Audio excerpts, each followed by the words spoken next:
Scalar quantities, measuring instruments और movement यानी कि मोशन को स्टडी करने पर काफी टाइम स्पेंड कर चुके हैं। जब भी बात मेजरमेंट की हो और स्केलर्स और वेक्टर्स को स्टडी ना करें तो बात हमारी इनकम्प्लीट रहती है। तो आज हम इसको स्टडी करते हैं कि what is scalar and vectors. एक बात तो कंप्लीट आप अपने माइंड में रखें कि both scalars and vectors are the form of measurement, और इनमें डिफरेंस बस ये है कि scalar measurement tells us only the magnitude और the size of measurement, whereas the vector measurement tells us the magnitude but it also tells the direction. Magnitude of the quantity का मतलब उसकी वैल्यू है with an appropriate unit. For example 150 kilogram और 250 millilitre और 30 जॉल।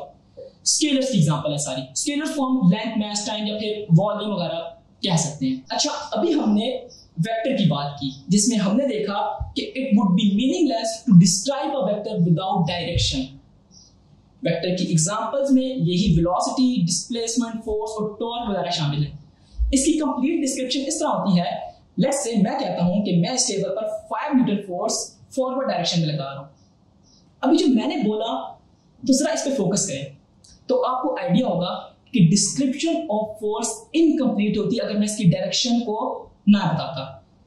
आपके mind में आता है कि लेफ्ट, राइट, फॉरवर्ड, बैकवर्ड किस साइड पर फोर्स लगानी है। देखिए, वेक्टर और स्केलर में डिफरेंशिएट करने में इनकी रिप्रेजेंटेशन का बड़ा रोल है।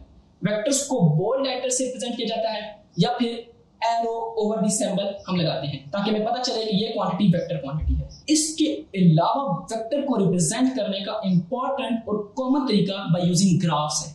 वेक्टर्स को यूजुअली हम ग्राफिकली रिप्रेजेंट करते हैं, लाइक जिसमें वेक्टर को रिप्रेजेंट किया जाता है by using a line segment with an arrow head. इसमें लेंथ शो कर रही होती है magnitude of the quantity, whereas the arrowhead gives the direction of that vector। आइए ग्राफिकल रिप्रेजेंटेशन एक एग्जांपल से समझते हैं।